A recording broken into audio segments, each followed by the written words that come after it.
Must be good timing, not having many people in here. It's good. The club has a good time.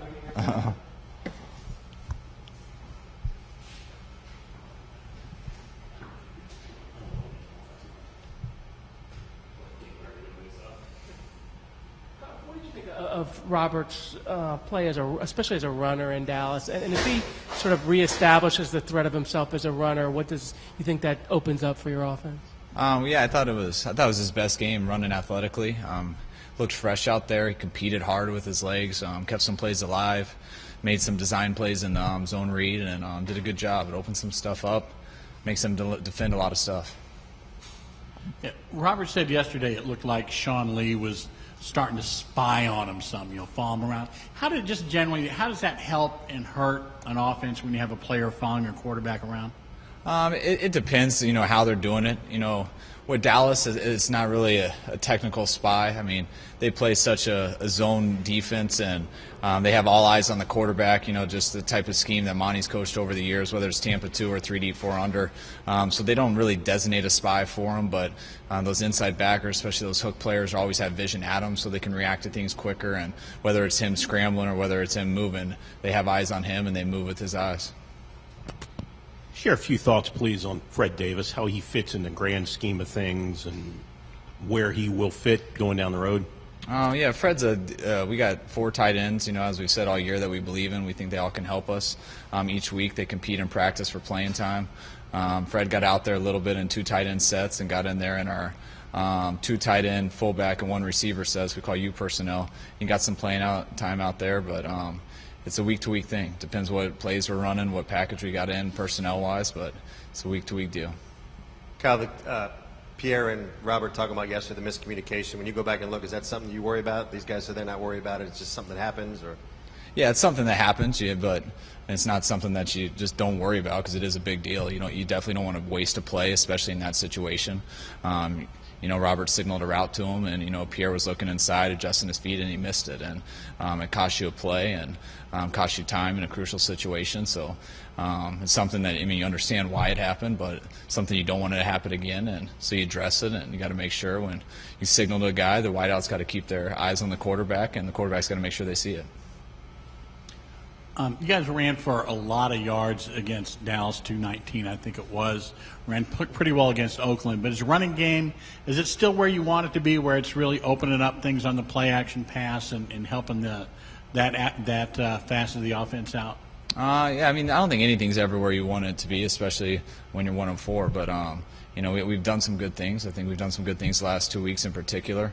You see the yards per carry are up. It does help when you get some big runs. That always helps the average. I'd like to, eliminate more of those negative runs. I think we had a few negative runs in the game that got us in the, when you call a run on 2nd and 10, you want to at least feel worst case scenario it'll be 3rd and 7, and had a couple situations where we got into 3rd and 12 and things like that. So I think our main goal as an offense is to always have a positive run, and if you can keep your guys on the field and you keep getting positive runs and moving the chains, then you're going to have a good average, because it's a matter of time before you get that 15-yarder, in some cases a 40-yarder, and that's really what helps your average. You look back on the red zone issues in Dallas that left you getting field goals instead of touchdowns. What do you put your finger on as to why, and was that a point of emphasis? Has that been a point of emphasis this week? Yeah, well, you just got to look at why it happened. Anytime you get field goals, you really can't count on winning. You got to get touchdowns. You got to score in this league.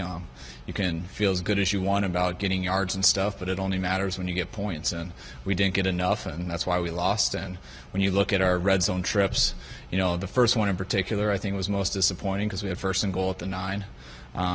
We had a drop pass on 1st down, had a no-yard run on 2nd down, and then we had 3rd and goal from the 9. And it's about 10% chance of scoring in 3rd and goal from the 9. Ran a quarterback draw. We're 2 yards short. So I think we had to do, in that case, got to do better on 1st and 2nd down. Next time that we got down there was on the 17-yard line with 20 seconds left. So, it's tough to get in the end zone when you got that, especially going against the bend but don't break defense.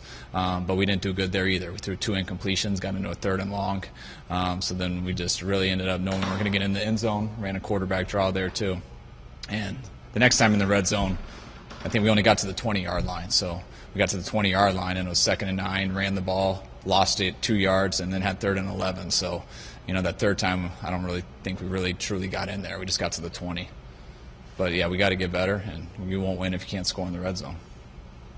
Yeah, it was only the second time in his career, I think, that Robert completed fewer than half of his passes last Sunday. Was there anything with his technique, was there anything in particular going wrong, or just something here and something there? No, I think it's just a process, and we knew it would be a challenge with those guys. I mean, it's a good defense. They got some really good backers inside in their pass coverage with their zone drops and everything. You know, Sean Lee being as good as anybody. The corners did a good job on the outside, you know, being physical with our receivers, and Hatcher made a few plays in the rush, but you know, just missed a couple throws, had a couple drops, and they start to add up. But you know, I think that's a situation that we didn't put him in as much last year, and he's getting more experience at it, and I feel he's getting better. And you know, the things that he does struggle with, you know, he's trying to improve this week. He said yesterday about his instincts taking over, and he needs to get back to being who he is. That's something you guys even talk about, or he just kind of takes it among himself to kind of do? No, that's something. I mean, that's usually what I start off with saying to him before every game. Just make sure you go out there and be you and have fun. During the week, it's about fundamentals, execution, your technique, trying to get a guy better. But when you get to game day, it's about playing, and you got to let it loose and go out there and just react and see what happens. And when you make mistakes, you got to get it corrected during that week in practice. But I think Robert's starting to feel more comfortable the more he gets healthy, and I think he says that because he's feeling he can be more of himself, and I think it showed a little bit on Sunday night. Brian Urlacher was such a big part of the Bears' defense. Now that he's not there, how has that unit changed? I mean, it hasn't changed as far as scheme, even with a different staff. They're still doing the same stuff they did when Lovey was there. It's a hard 8-man front, and then it's Tampa too, and they're a very sound defense against the run and the pass. They make you work for everything. It's tough to get big plays on them. Very similar to Dallas, maybe mixing in a little more Tampa too than Dallas did, but they make you go down the field, and you can move the ball a little bit on them, but they make it tough to get in the end zone. And when you mess up, they're opportunistic. They get picks, and you got guys out there like Tillman and stuff, and you got to execute versus them. And if you don't, or you're a little bit off, they get turnovers, and that's how they win games. You mentioned the quarterback draw on 3rd and goal from the 9. It was a play that you guys used very effectively last season. Unless I'm remembering wrong, I don't think you had used it yet this season. Is that a play that just in your mind became available to you again because Robert has gotten healthier? No, we've had it in the game plan. You just don't like to call it when you don't think it looks good. I can't give you guys all our secrets, but there's times this year that we have called it that you don't end up running it because of certain looks you get in the defense. There's premier looks to run that play, and then there's not. Last year we ran it, it seemed a ton early in the year, and we stopped running it as much because defense were playing it. And defenses were playing it. You're not just going to beat your head against the wall. You got to do some other stuff. We ran it with Kirk. We ran it with Kirk on a 2-point conversion last year to send it to overtime versus Baltimore. So I think that was the last time we'd done it. But I think I had called it once earlier in this year, but we got out of it because of a look. The Cowboys made an adjustment as the game went on, as Robert was running the way he was, where they started spying him with Sean Lee a little bit more. Do you think other teams will make adjustments now based on how he ran? And if so, what types of things will you be looking for to see if that's the case? You always look for that, but I didn't really see it that way with Dallas. They played. They play a one-plug defense, which it's man-free with a 4-man rush, and anytime there's 6 guys rushing 4 guys rushing, 6 guys in coverage. All right, they got 1 left there to be a plugger. How do they use that plugger? Usually that guy reads the quarterback's eyes and floats around. He is the free one.